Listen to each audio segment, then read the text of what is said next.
Controlando la piscina, la piscina. Y esa solía ser la canción de introducción que teníamos en el podcast. Yo la había hecho y salía cantando. Para nuestros fieles seguidores que nos acompañan desde el comienzo tal vez se acuerdan. Y después la canción fue cambiada porque el equipo de marketing se enteró y no les pareció apropiado, o más bien no les pareció lo suficientemente profesional. Y pues me pudo mucho porque yo le había echado muchas ganas a esa canción y tenía como que el ritmo del reggaetón y todo. Estaba pegajosa, pero siendo sinceros es que pues no soy cantante. Y nada, pues aquí estamos otra vez. Otro episodio número 37, una pequeña continuación, una continuación breve del episodio anterior acerca de la acumulación y la evaporación, de ese fenómeno que ocurre en las piscinas. Y bueno, pues la pregunta subsecuente es: ¿cuándo entonces es que es necesario drenar parcial o completamente mi piscina? ¿En qué situaciones o bajo qué circunstancias? Y para comenzar el episodio me gustaría decir que la dilución no es siempre la solución a los problemas. Comencemos. Hola, soy Miguel de Orrenda Technologies. El podcast Controlando la Piscina es para todos los operadores, propietarios y profesionales del servicio de piscina que quieren aprender más de química básica y avanzada, así como también de los mejores hábitos de mantenimiento para ahorrarse tiempo, dinero y evitar problemas. Muchas gracias por estar aquí. A mí me gusta mucho poner el ejemplo de: tenemos que imaginarnos que tenemos una botella de agua. Entonces, digamos por ejemplo que esa botella de agua tiene 400 partes por millón de dureza de calcio. Y digamos que de alguna manera la mitad del agua en esa botella se evaporara, o digamos que la pusimos a hervir y llegó al punto de ebullición y la mitad del agua se escapó en forma de vapor. El agua se evapora, pero de hecho el nivel de dureza de calcio se acumula. El calcio no se va a ningún lugar. Entonces el nivel de dureza de calcio en la mitad de esa agua ahora no va a ser 400 partes por millón, ahora van a ser 800 partes por millón. Y esta es la razón de hecho por la que en una piscina en la cual se evapora demasiado el agua tienden a haber problemas de acumulación. Ahora, si nosotros llenáramos esa botella con agua fresca, es decir, agua que tiene 0 partes por millón de dureza de calcio, nuestro nivel de dureza de calcio regresaría a ser 400. El problema es que ¿qué pasaría si nuestra agua de llenado o el agua que le estamos poniendo también trajera un nivel elevado de calcio, como por ejemplo 800 partes por millón? Nuestra concentración total de dureza de calcio, una vez que se llene nuevamente esa botella, van a ser 800 partes por millón. Y recordemos que el nivel con el que empezamos antes que se evaporara o que se hirviera la mitad de esa agua eran 400 partes por millón. Muy rápidamente nos elevamos en cuestión del nivel de dureza de calcio de 400 a 800, evaporando la mitad de ese volumen.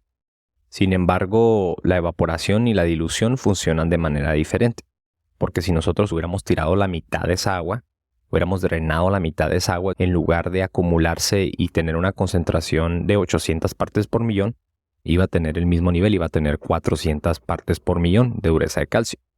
Y a la hora de llenar con agua nueva, con agua fresca, pues iba a depender del nivel con el que viene esa agua para saber con qué nos íbamos a quedar.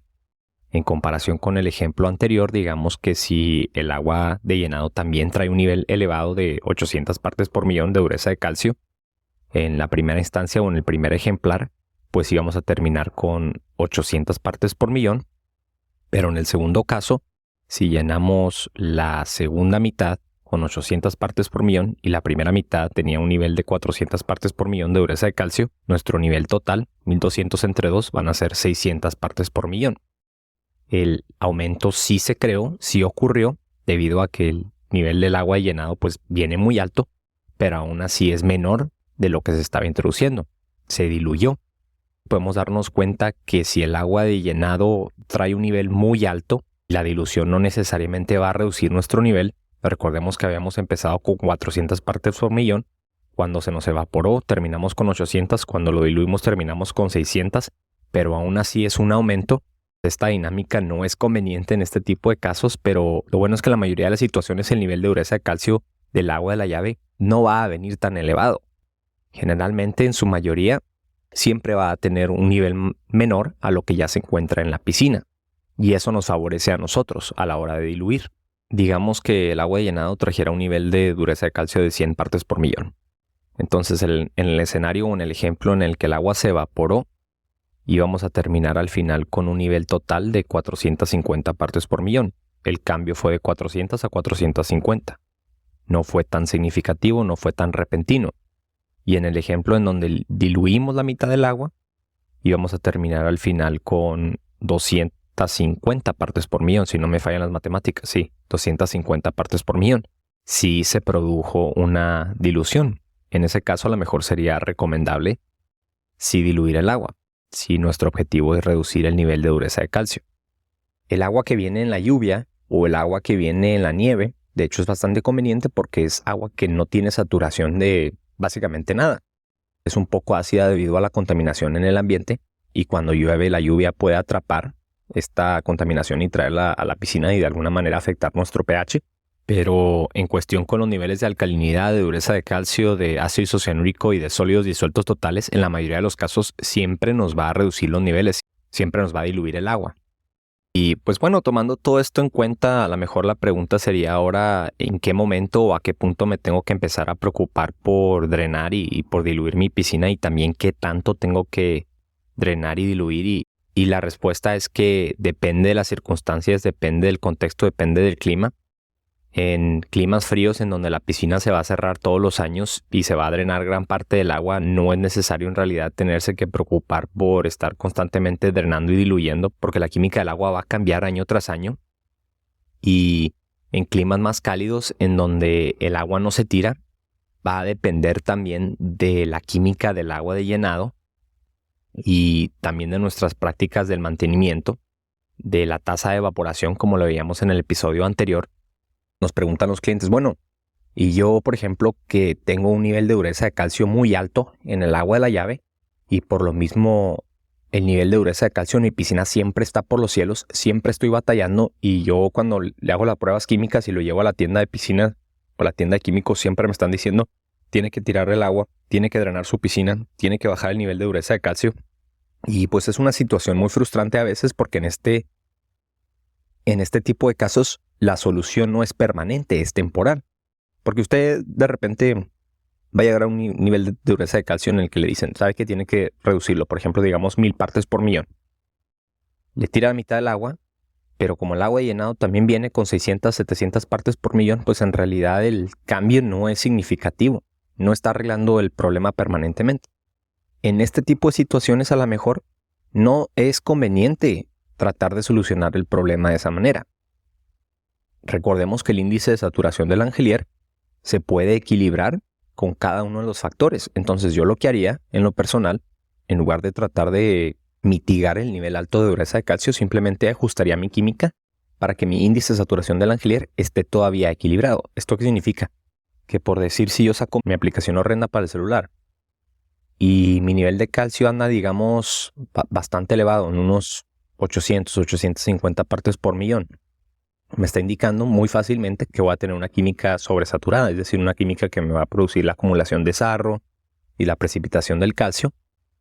Yo lo que haría es contrarrestar con mi alcalinidad, porque es uno de los factores que más fácil se pueden ajustar. Usted puede contrarrestar en realidad con cualquier cosa, pero el pH, si lo tratamos de mantener siempre fijo, sabemos que va a cambiar, va a fluctuar muy fácilmente. Yo, para estar dentro del equilibrio, voy a necesitar en promedio una alcalinidad entre 50 y 55 partes por millón, que es considerablemente bajo. Y le voy a decir mis otros factores también por si está haciendo la guía conmigo en el mismo momento, pero tenemos la temperatura en 78 grados Fahrenheit, el pH en 7,7, la alcalinidad en 50, el calcio en 850, bastante elevado, el acondicionador en 50 y los sólidos disueltos totales combinados con la sal lo tenemos ahorita en 1400, que no es un valor tan bajo de hecho. Y sin embargo, aunque tengo el calcio demasiado elevado, estoy dentro del equilibrio. Y el techo de mi pH va a ser 7,9. Es decir, cuando yo llegue al valor máximo al que el pH puede llegar naturalmente, aún así voy a estar dentro del equilibrio. Y así no me tengo que preocupar por estar diluyendo y drenando y tratando de, pues de alguna manera, reducir ese nivel de calcio y siempre estar tirando agua. Y hay otras maneras también de atender este problema. Hay ciertos sistemas en donde se instala un water softener o un descalcificador en el sistema del agua, que es como un agente filtrante que elimina todos los minerales, elimina el calcio, el magnesio, el aluminio del agua. Y de esa manera, pues el agua que se introduce a la piscina o el agua que corre hacia la casa está completamente filtrada, no tiene un alto nivel.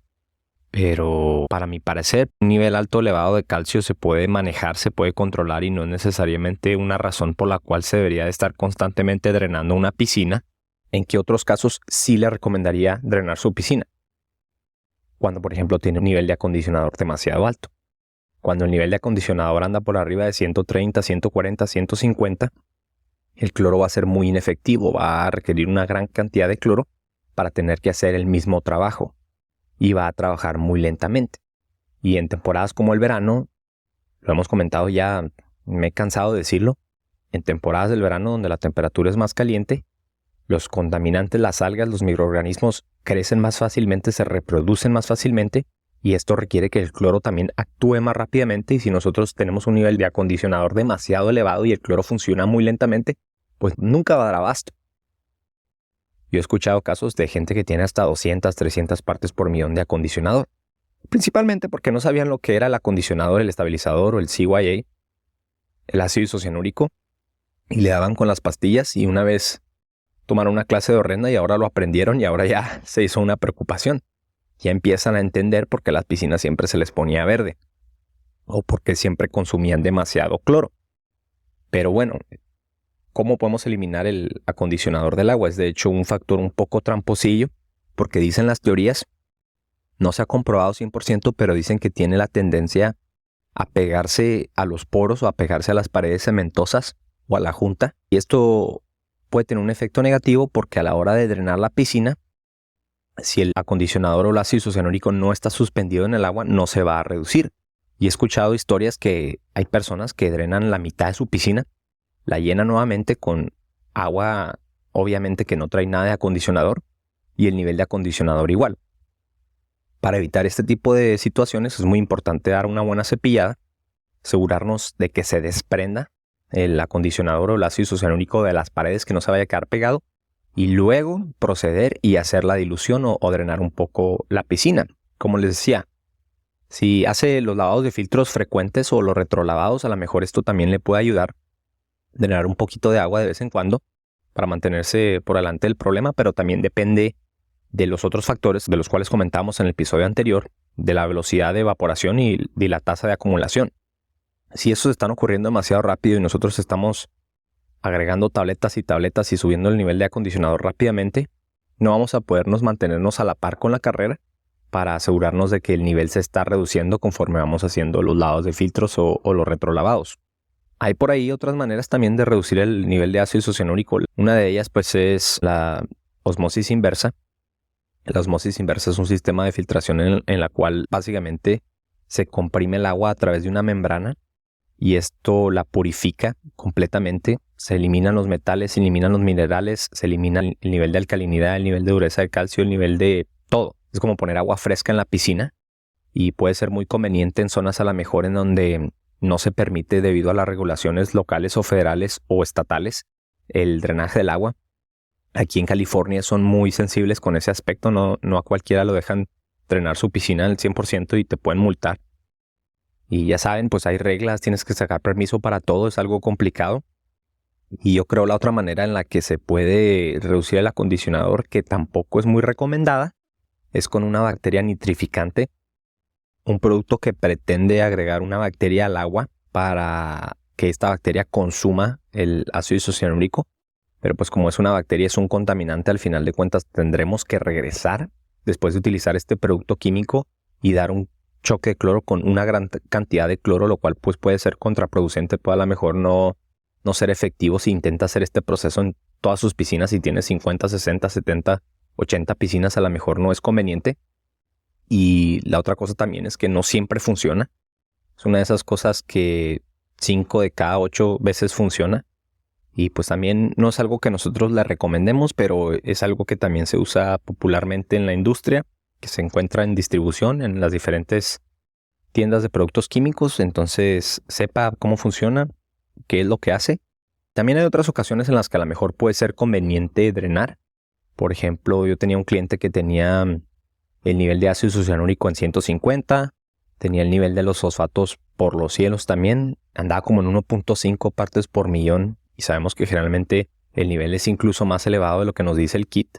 La recomendación es que los fosfatos se mantengan por abajo de 0.5 partes por millón o el equivalente a 500 partes por billón, y al mismo tiempo también tenía un nivel de calcio muy alto. Yo no le recomendaba a él hacer un tratamiento de fosfatos si podía de entrada reducir gran parte del nivel del agua y así reducir su nivel de todo. Y ya después actuar en consecuencia dependiendo en dónde se mantenga la química una vez que se llene con agua fresca. Y pues también es difícil saber exactamente en dónde va a quedar la química una vez que se llene, porque incluso si por ejemplo usted piensa o pretende tirarle la mitad del agua con el razonamiento de que si le tiro la mitad, eso me va a reducir mis niveles a la mitad. Muchas veces, dependiendo del volumen, de la profundidad y la forma de la piscina, es difícil saber exactamente cuánta agua se está tirando y cuánta agua se va a reponer. Y no es muy importante tampoco, el proceso se puede hacer poco a poco, ir midiendo hasta que lleguemos a un nivel con el cual estemos contentos, con el cual estemos satisfechos. Pero pues eso sería todo, caballeros, jóvenes, señoritas, damas. Espero que se les haya hecho sencillo el episodio. Es importante saber cómo funciona la dilución y cuándo es necesario y cuándo no es necesario. No siempre es la solución. Mi nombre es Miguel Chávez. Nos vemos la próxima semana para otro episodio de este podcast, Controlando la Piscina. Hasta luego. Gracias por escuchar otro episodio más del podcast Controlando la Piscina.